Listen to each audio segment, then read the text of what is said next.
Nessa nossa segunda videoaula de como ser um radioamador, abordaremos uma apresentação mais aprofundada do curso e como será a metodologia aplicada para a sua aprendizagem.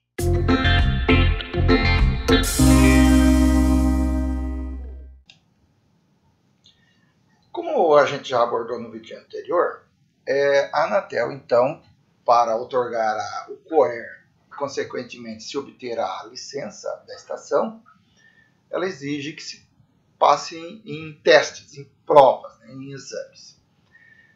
Você acessando lá a página da Anatel, você vai encontrar um material lá chamado apostila para estudo.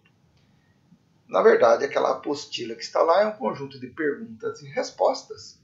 E o que se pergunta nesses testes é aquele conjunto de perguntas e respostas. Bem, para alguns é bastante simples. Aplica-se a velha decoreba e é uma opção administrativa da Anatel em fazer um teste dentro desses moldes. Eu, particularmente, não acho assim que seja a melhor forma de se testar o conhecimento de uma pessoa. E também o método de ensino que está naquela apostila não é o melhor método para ensinar uma pessoa. Mas é um método. Tá? Então, se você me perguntar, então é melhor acabar com o exame? Não. Para mim, tem que ter um exame de seleção. Tem que ter alguma aferição. Entre ter esse formato de exame e não ter nada, eu fico com esse formato de exame. Eu acho só que a gente tem que melhorar. Né? Algum critério de seleção tem que ter isso feito aí pelos outros governos nos outros países também para o radioamadorismo. Com diferentes critérios, diferentes regras, mas afinal de contas tem um filtro e esse assunto eu vou tentar desenvolver mais aprofundadamente aí quando a gente desenvolver o estudo da parte da ética e técnica operacional e também da legislação, para a gente ver a importância disso. Bem, então essa apostila está aí para ensinar a você a ser um radioamador, certo? Então, como é que se aprende? Né? Como eu disse para você, o teste é aquele conjunto de perguntas, cai no teste. Né? Ele seleciona uma quantidade que tem lá e simplesmente pergunta exatamente como está lá. Só muda a ordem das respostas que está diferente da apostila. Então aqui, se você acha que você vai bem com a decoreba e passa, nem precisa continuar assistindo esses cursos aqui. Tá? Agora, qual que é o objetivo desse curso aqui? Na verdade, desenvolver um radioamadorismo sadio. Esse que é o grande objetivo de eu começar a desenvolver essas videoaulas aqui. Por trás disso, vai ter uma técnica de aprendizagem. Eu sou professor universitário, e a gente tem formação pedagógica, embora a minha formação acadêmica ela é centrada no direito, mas eu tenho formação de docência superior aí, de cursos de aperfeiçoamento.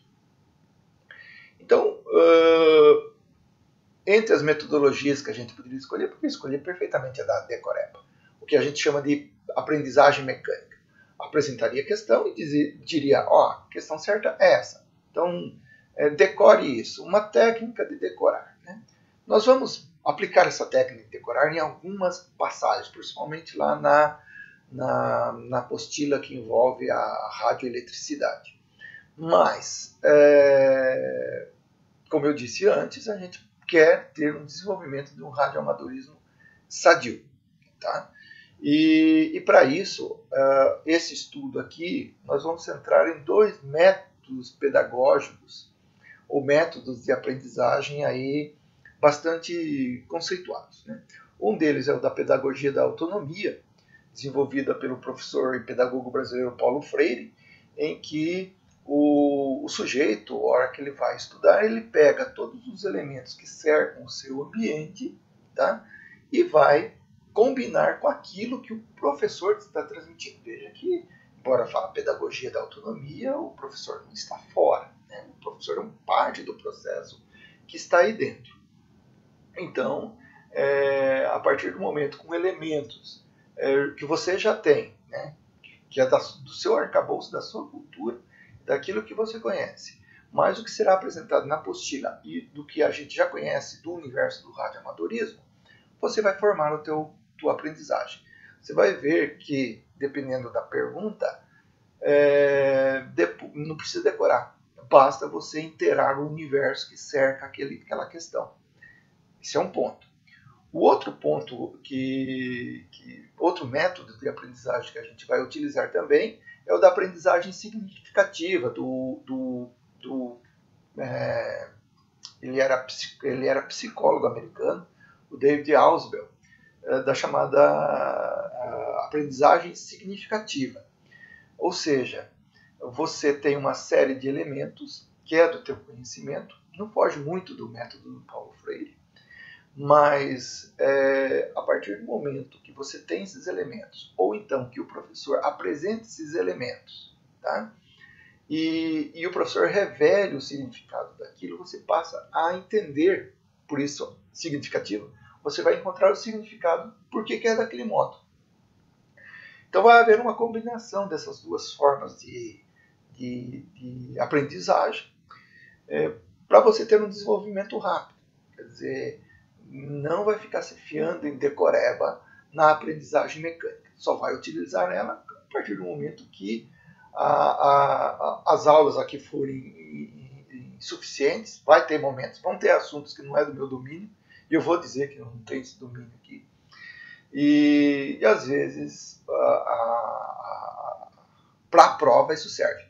Agora veja bem, como eu falei antes, isso aqui é para um desenvolvimento de uma aprendizagem sadia, né?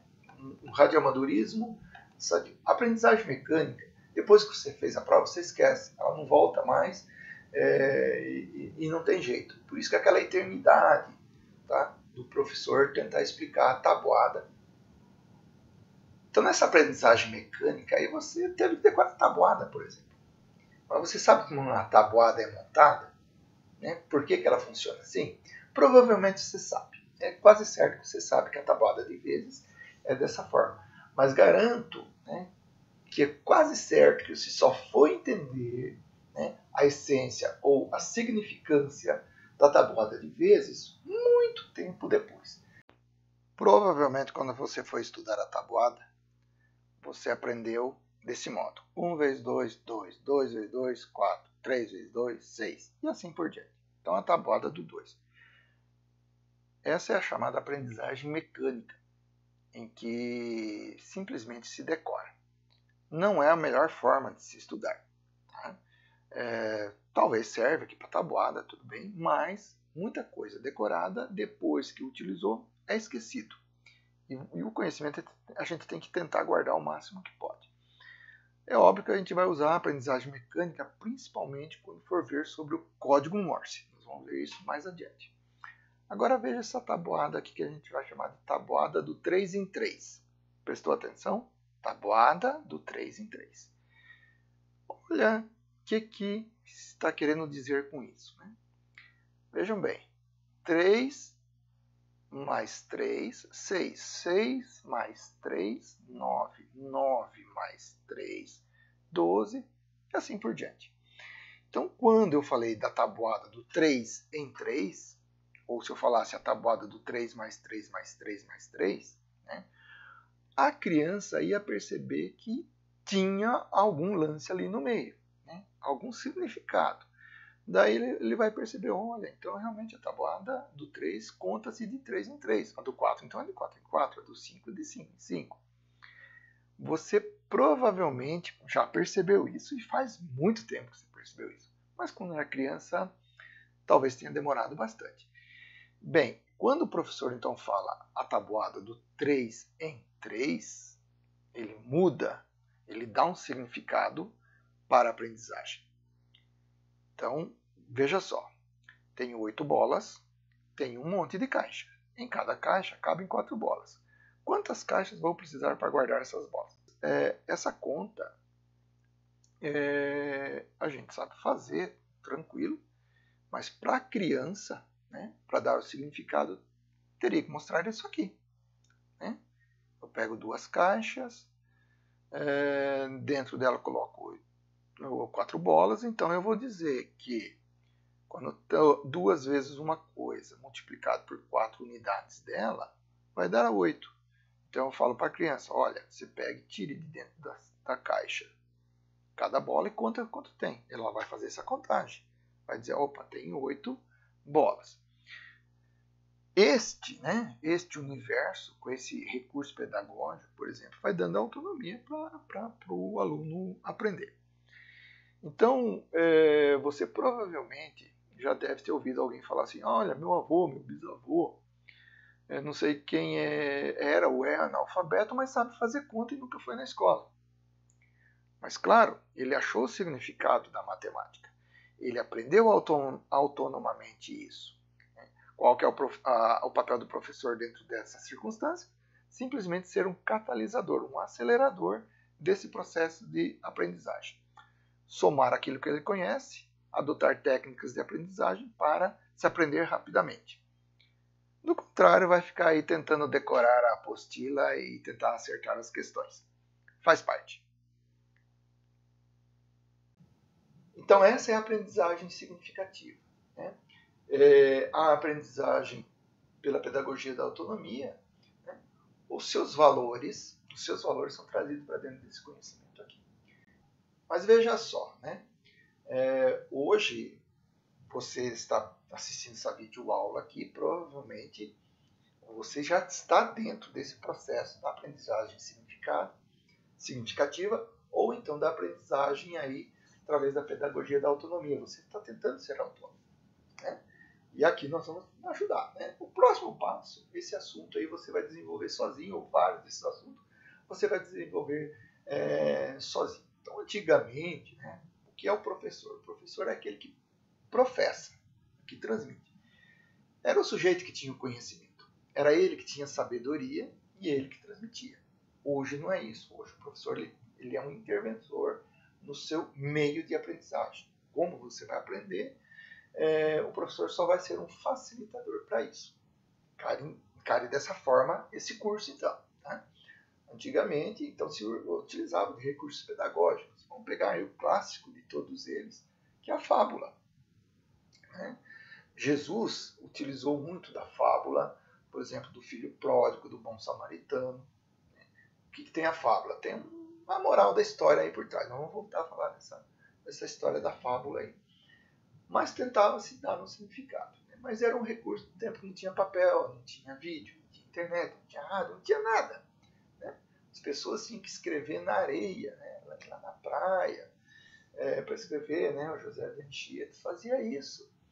Então, muda, né? Então, muda bastante a forma como se ensina ao aluno. Né? Aluno é A sem lunes, sem luz. Né?